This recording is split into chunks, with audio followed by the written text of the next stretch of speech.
kita harus lihat realitas kita hari ini. Fakta kita hari ini. Kita, Indonesia, Muslim terbesar di dunia. Penduduk Muslim terbesar di dunia bukan di Saudi Arabia, bukan di Timur Tengah, bukan di Afrika, tapi penduduk Muslim terbesar di dunia adalah Indonesia. Yang paling banyak masjidnya Indonesia, yang paling banyak umroh dan hajinya Indonesia, yang paling banyak azan terdengar Indonesia, yang paling banyak juga orang-orang yang melafazkan Quran Indonesia. Namun kita lihat hari ini fakta nyata, bukan berita, tapi kita lihat Indonesia jauh dari Islam. Indonesia hanya Muslim, tapi tidak menggunakan Islam sebagai aturan hidup mereka. Mereka menggunakan sistem ekonomi mereka, sistem ekonomi kapitalisme liberal. Mereka menghalalkan riba, padahal Allah haramkan riba. Mereka menghalalkan asuransi, padahal Allah haramkan asuransi.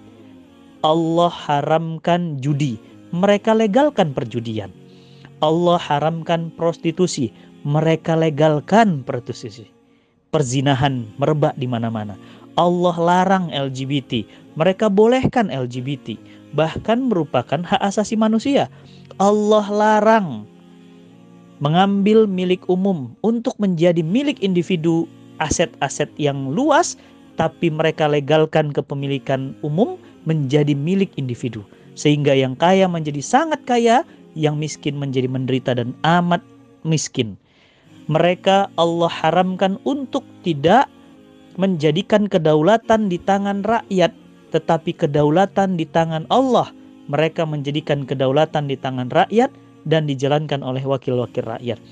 Mereka Allah halalkan, mereka Allah perintahkan untuk berhukum dengan hukum-hukum Allah. Mereka Allah minta untuk kemudian mengambil Al-Quran dan As-Sunnah. Mereka mengambil sumber-sumber hukum yang bukan Al-Quran dan As-Sunnah. Jadi antara perintah Allah dengan pekerjaan kita hari ini jauh berbeda. Allah meminta apa, kita mengerjakan apa. Sehingga nggak usah heran jika Allah perintah-perintahnya tidak dilaksanakan, negeri Muslim terbesar, mayoritas Muslim terbesar di dunia ini mengalami kemerosotan yang luar biasa. Hutang luar negeri terbesar ada di Indonesia. Hutang dalam negerinya juga begitu besar. Penganggurannya terus meningkat. Kemiskinannya terus membumbung tinggi. Kesulitan ekonomi, bencana, musibah silih berganti. Tsunami, bahkan kemudian meletusnya gunung-gunung, banjir bandang, dan beraneka ragam musibah menimpa negeri ini. Maka pertanyaannya adalah, ada apa dengan Indonesia? Negeri yang kaya raya, emas terbaik dunia ada di Indonesia. Uranium terbaik dunia, 5 besar Indonesia. Indonesia juga merupakan negara penghasil minyak bumi terbesar di dunia. Indonesia bahkan adalah negara dengan hutan terluas di dunia. Bahkan Indonesia merupakan negeri yang garis pantai terpanjang di dunia, dan ikannya ribuan jutaan ton tidak akan pernah ada habisnya. Indonesia juga adalah negara penghasil rempah-rempah terlengkap di dunia. Indonesia kopinya tidak pernah habis. Bagi antum yang penggemar kopi, seluruh kopi terbaik dunia kalah dengan kopi Indonesia. Indonesia, teh kualitasnya nomor 1 di dunia. Indonesia, semua ada. Zamrud Katulistiwa. Tapi mengapa Indonesia menjadi carut marut, hancur lebur? Bahkan kita melihat kondisinya amat sangat memprihatinkan. 100 juta rakyat Indonesia ternyata tidak bisa rakyatnya baca Quran. Muslim Indonesia tidak bisa baca Quran. Mayoritas berangkat umroh, tapi mayoritas juga korupsi dana umroh. Mayoritas berangkat haji, tapi juga mayoritas makan dana haji, sampai-sampai Kementerian Agamanya berulang kali masuk penjara akibat dana haji. Ini realitas kita. Kita nggak bisa ngomong AIU, itu fakta. Itu nyata di hadapan kita. Kriminalitas hampir setiap menit terjadi.